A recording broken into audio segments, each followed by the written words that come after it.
Olha, você certamente já se perguntou, já se questionou a respeito dos valores que são cobrados pelos imóveis que você tem.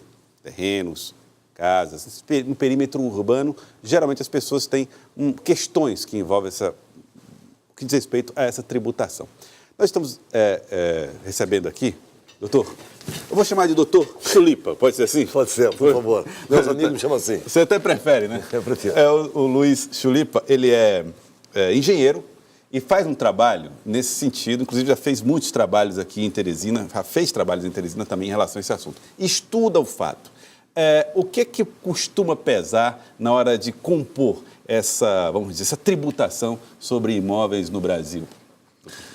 A tributação imobiliária é uma necessidade. Não existe não-estado, né? Nossas experiências de não-estado que nós tivemos em algumas cidades, ou mesmo no Rio de Janeiro, onde nós não estamos vendo o estado presente, é o caos, né?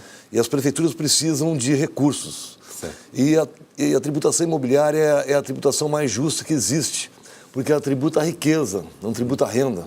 Renda, a gente tem exemplos no Brasil, sim, esconde na cueca, na meia, na mala, né? A renda se esconde, riqueza não se esconde. Então, a tributação da riqueza é altamente redistributiva e, evidentemente, para isso é preciso que ela seja medida.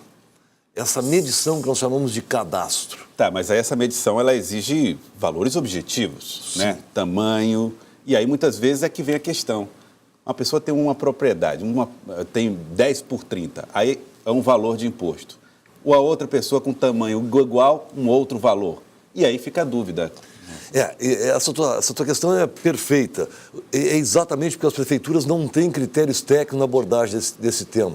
E a função minha nesse momento aqui, o meu apostolado de vida, eu costumo dizer que eu sou o inverso de Mateus. Mateus é um tributador que se converte e vira apóstolo. Eu sou o contrário, eu sou um engenheiro que se converte e vira tributador. Mas no sentido de fazer justiça fiscal. Então, o que acontece é exatamente isso. As cidades não conseguem medir a cidade real. Ou seja, as prefeituras ficam atrasadas em medir a cidade real e a cidade legal vai ficando para trás. Então, aí acontecem essas injustiças, ou seja, imóveis de mesmo valor, de mesmo valor de mercado, com valores cadastrais distintos, valores venais distintos. Isso é exatamente a falta de cuidado das prefeituras nesta área. Pois é, porque assim, é até bom a gente falar um pouco a respeito desse conceito que confunde muitas pessoas. Existe uma diferença entre o valor imobiliário e o valor venal que está presente nas documentações? Na verdade, deveriam ser iguais. Deveriam, não é?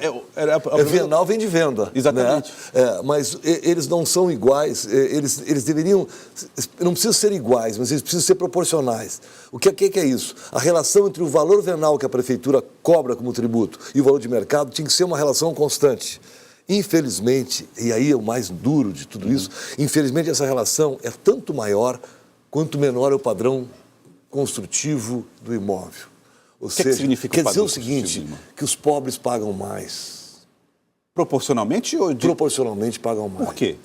Porque não é feita a avaliação da cidade periodicamente. Ou seja, as cidades vão agregando valor, os imóveis vão crescendo de valor, certo, e por investimentos muitas vezes públicos.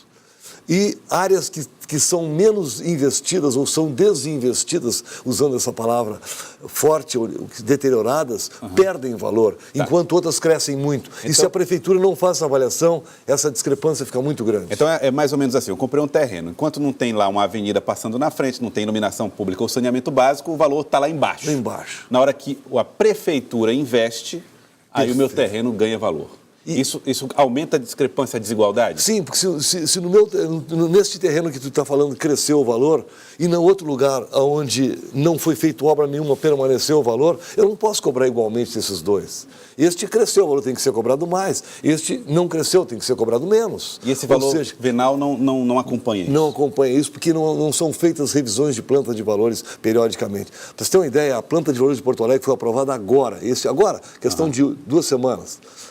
Fazia 28 anos que não era revista a planta de valores de Porto Alegre. Isso é Porto Alegre, imagina o resto do Brasil, né? Ou seja, e a gente faz esse trabalho exatamente nesse sentido. Nós estamos reunidos agora lá com profissionais, inclusive da Prefeitura de Teresina, envolvidos na avaliação tributária, ou seja, envolvidos no cadastro, na medição. É isso. Ou seja, cadastro não quer dizer aumento de tributo. Planta de valores, quando se revisa, não quer dizer aumento de tributo, quer dizer aumento de justiça fiscal. Outro problema, doutor Luiz Fernando Chulipa, que é muito comum, aqui em Teresina pelo menos, é a história dos imóveis, a história da terra onde elas são feitas. Por exemplo, aqui recentemente tivemos um problema com uma área em que uma enxurrada passou depois do rompimento de uma barragem e depois ninguém sabia dizer de quem era exatamente a propriedade. Registros cartoriais falhos, falha na história da terra. Isso é um problema que se observa pontualmente em uma região do Brasil ou essa questão cartorial está relegada a segundo plano no país inteiro? Infelizmente, e essa tua observação é para lá de pertinente. Eu estava dizendo hoje ainda no curso de manhã, infelizmente os registros de imóveis no Brasil não são físicos. Os registros de imóveis são registros descritivos. Agora, o cadastro da cidade, o cadastro é físico, é o único registro físico de uma cidade. Para vocês terem uma ideia, a Varsóvia foi destruída pelos alemães na Segunda Guerra. A cidade foi reconstruída exatamente igual a Varsóvia, a cidade antiga de Varsóvia, está exatamente igual porque foi refeita com os dados das informações cadastrais. A precisão das informações cadastrais eram tamanhos que geravam... Repara, refizeram uma cidade que foi dizimada pelos alemães em função das informações cadastrais. Nós não cuidamos de mapa, não é nossa característica de mapa, nós não temos mapa no Brasil, as prefeituras não têm dinheiro para isso, né? Realmente ser prefeito, eu costumo dizer, talvez seja o cargo eletivo mais difícil do Brasil é ser prefeito, porque é um monte de imposições e muito pouca receita. Então, quando eu vejo um prefeito cuidando de cadastro, né, e de esgoto, eu fico pensando que esse prefeito tem que ser olhado diferente. Porque nem cadastro nem esgoto dá voto, ninguém vê cadastro e esgoto. Né? Uhum. São coisas que tu só vê quando não tem. É isso. Agora, doutor Luiz Fernando Chulipa, outra questão. A população ela sente que a fiscalização é cruel, muitas vezes. Vai fazer uma obra, vai puxar um muro, vai levantar uma parede, a fiscalização vem em cima e multa o proprietário do imóvel. Por que para o cadastro é tão difícil e para a fiscalização nem tanto? Eu acho que eu também concordo com isso. Eu só quero dizer uma coisa, que o cadastro poderia ainda ser melhor para essas pessoas, especialmente, por exemplo, se eu tiver informação cadastral sobre a titularidade, por exemplo. Se eu tiver essa informação, eu consigo fazer um programa de regulação fundiária que dá título a essas pessoas. Sim. Ao invés da fiscalização, que também é necessária a fiscalização, não pode fazer obra em qualquer lugar. Mas eu acho que o mais importante seria, num programa de recadastramento, fazer a regulação fundiária. E é isso que eu digo para os prefeitos. Prefeitos, cadastro tem ônus, mas tem bônus. O bônus é dar título a quem não tem título. Imagina uma pessoa que vive numa situação de uma posse precária ou um contrato de compra e venda que nunca conseguiu atualizar, receber essa matrícula do registro de imóveis de graça, porque isso está previsto na lei.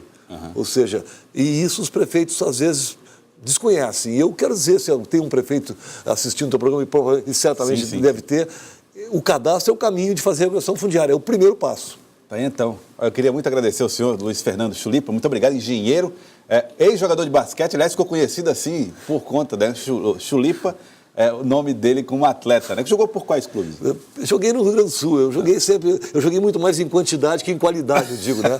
Mas cheguei a jogar no Corinthians de Santa Cruz e tal, e agora que eu tenho 65 anos, estou indo para o Mundial na Finlândia pela seleção brasileira. Tá, então. Agora, já que eu não consegui como quando era a idade de jogador, estou conseguindo como ex-jogador, como Master agora. Agora está como Master jogador Chulipa de basquete. Muito obrigado pela presença aqui no Jornal Céu. Uma simpatia, doutor. Obrigado.